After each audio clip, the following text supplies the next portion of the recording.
L'année 2026 est là, et avec elle arrive l'obligation de savoir faire une vidéo immobilière un minimum digne de ce nom quand on est un professionnel de l'immobilier. Quand on y pense, 2026 ça commence à faire, et surtout on n'est plus en 2019. On pouvait encore s'en sortir avec juste 5 photos à peu près bien cadrées sur le bon coin et où les prises de mandat étaient moins exigeantes qu'aujourd'hui. Mais aujourd'hui justement, on n'imagine personne arriver en rendez-vous client, en négociation, sans aucun argument marketing fort à présenter. Alors oui, vous connaissez déjà beaucoup de monde, vous avez un beau réseau, mais tout le monde a scrollé sur Facebook ou Instagram et a déjà vu passer ces vidéos immobilières qui sont absolument sublimes, et ils veulent exactement ça pour leur maison. Ils se disent, je les ai vus, c'est ça que je veux. Lui il fait ça, c'est trop bien, c'est lumineux, il y a du drone, c'est fluide, il y a de l'IA. Bref, on ne peut plus se passer de la vidéo IMO en 2026, c'est impossible.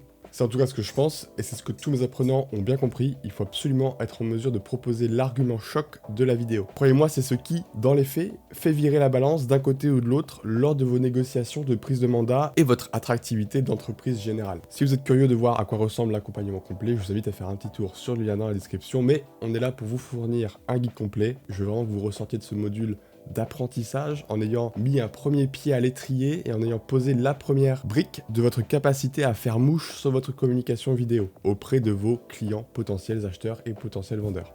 Alors le premier chapitre, tout petit, tout rapide, le matériel, vous allez voir, ça va durer 5 secondes. Voici actuellement à l'écran des plans filmés par un smartphone et par mes soins. Pas de caméra pro, juste un smartphone, c'est celui-là. D'ailleurs il date de 2019. Et je le garde justement avec moi, je ne le mets pas à la poubelle justement pour vous montrer que vous n'avez pas besoin de dernier cri. N'importe quel smartphone et un stabilisateur le plus basique possible, et je sais que beaucoup en possèdent déjà. 99% de tous les super contenus immobiliers que vous voyez sur la partie Reel de Instagram, Facebook ou TikTok sont filmés avec un smartphone aujourd'hui. Voilà, c'est la fin du premier chapitre. Pas besoin de matériel.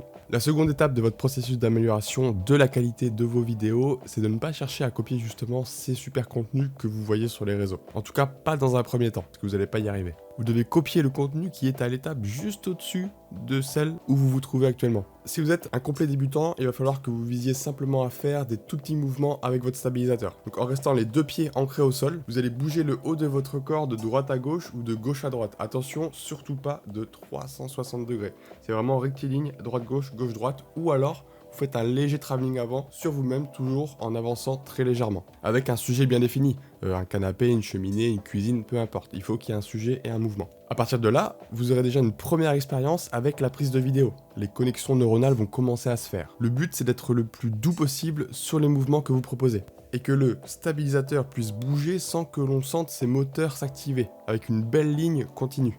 Si vous êtes un peu plus expérimenté avec les stabilisateurs, alors vous pouvez essayer de marcher avec celui-ci. Mon meilleur conseil pour ça, c'est d'imaginer que vous marchez comme ce vieux jeu où on doit se déplacer avec un œuf posé sur une cuillère. Là c'est le même principe, la cuillère et l'œuf c'est le stabilisateur. Vous devez absolument amortir vos pas lors de vos déplacements, c'est super important. Gardez vraiment bien cette image en tête de marcher en amortissant le plus possible les chocs. De la même manière, vous allez faire des droite-gauche, gauche-droite ou des travelling avec un sujet bien précis et bien défini. Si vous partez de là déjà, si vous appliquez ce que je viens de vous enseigner, que vous l'appliquez vraiment, que vous prenez en compte ce que je vous ai dit, les mouvements avec le sujet et surtout pas 360, rien que ça, vous aurez déjà une vidéo qui sera 1000 fois meilleure que ce que vous avez produit auparavant. Comment apprendre vite et comment apprendre bien surtout. Il y a un piège énorme quand on commence quelque chose de nouveau, c'est croire qu'il faut être super motivé, super inspiré et avoir beaucoup de temps devant soi. C'est pas forcément vrai. La vérité, c'est que les gens qui progressent ne sont pas les plus talentueux. Ce sont ceux qui ont compris le principe le plus simple dans l'apprentissage, c'est le principe des 30 minutes par jour que vous devez sûrement connaître. C'est pas 3 heures le dimanche, c'est pas une grosse session quand vous êtes chaud, c'est pas des cours en ligne que vous regardez 2 fois sans jamais pratiquer, c'est 30 minutes tous les jours. Alors pourquoi est-ce que ça marche? Parce que vous allez transformer justement quelque chose de compliqué en quelque chose de très banal, une routine de tous les jours. Aujourd'hui, faire de la vidéo pour vous, c'est peut-être un sujet lourd, il y a peut-être des choses à penser, le cadrage, la lumière, les mouvements, ensuite le montage, et ça fait peur. Donc du coup on repousse. On se dit je le ferai sur le prochain bien que j'aurai en vente. Mais si vous prenez 20, 30 minutes chez vous, peu importe ce soit une pièce rangée ou pas, juste on veut cadrer un volume immobilier. Entre deux rendez-vous, vous activez votre stabilisateur et vous commencez à pratiquer les mouvements que je vous ai enseignés juste avant ici. Mais ce qui est sûr, c'est que les études ont montré que pratiquer des sessions courtes et régulières, ça aide vraiment à prendre en main une compétence, un matériel. Super important de commencer très tôt à produire des contenus. Dès que vous avez votre smartphone, votre stabilisateur, vous allez dans votre salon et vous commencez à filmer. L'idée ensuite, pour aller plus vite, c'est d'envoyer ce genre de contenu que vous avez produit à quelqu'un pour pouvoir les analyser.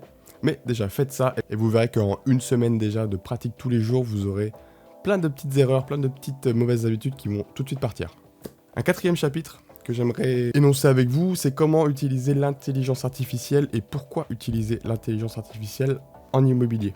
Il faut qu'on mette quelque chose au clair dès le départ. L'IA, c'est pas une baguette magique et surtout, c'est pas là pour faire le travail à votre place. On entend trop souvent, oh, il y a des logiciels IA qui font ça, juste à prendre 3 photos et il me sort plein de trucs. Non, non. Aujourd'hui, beaucoup de personnes font une erreur énorme. Elles pensent que l'IA va remplacer leurs compétences totalement, qu'elle va créer des vidéos toutes seules, raconter des histoires toutes seules et vendre à leur place. Mais dans l'immobilier, ça marche pas comme ça. Vous le savez, et même pire, ça pourrait vous desservir. Je vous apprends rien en disant que l'immobilier, c'est, et ça restera encore pendant longtemps selon moi, un métier profondément humain. On touche à la vie des gens, on touche à l'intimité des gens, on entre chez eux dans leur quotidien, donc forcément, il y aura toujours de l'humain dans une transaction immobilière. Alors posez-vous une vraie question, pourquoi la première impression que vous donnez, que ce soit à un acheteur ou à un vendeur, serait faite à 100% par une machine ?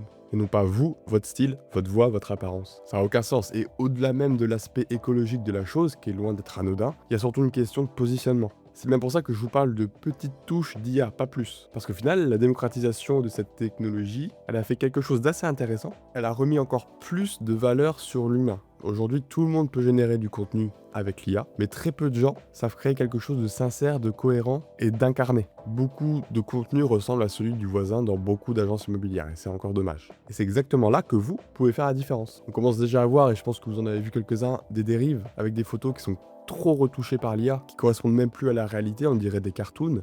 Résultat, les acheteurs, ils sont complètement déçus, il y a une perte de confiance qui est immédiate. Selon moi, la meilleure philosophie à appliquer, c'est toujours de maîtriser les règles d'un bon cadrage immobilier. Les règles de base, les règles absolument universelles de cinéma pour cadrer une pièce immobilière. Puis ensuite à ça, on y ajoute de l'IA. Donc retenez bien vraiment ce principe, parce qu'il va vous suivre pendant toute votre carrière en immobilier. L'IA, en tout cas à ce jour et selon moi, ça doit rester la cerise sur le gâteau et jamais le gâteau en entier. Le gâteau justement, c'est vous, c'est votre œil, votre manière de cadrer, votre sens du détail, votre capacité à raconter une histoire selon les ressentis que vous avez eus dans la maison. L'IA va vraiment juste venir amplifier ce que vous faites déjà. Si vous voulez commencer à utiliser intelligemment l'IA dans votre communication immobilière, voici quelques outils très puissants, je vous les mets en description, que vous allez pouvoir creuser par la suite. Alors dans cette vidéo-là, je vais pas avoir le temps de mettre les mains dans le cambouis avec vous, c'est trop vaste et ça mérite un accompagnement complet pour réaliser ce genre de plan en IA. Enfin voilà, si comme moi vous êtes de la philosophie de maîtriser les basiques et les choses absolument universelles d'une bonne cinématographie et ensuite d'y mettre l'IA,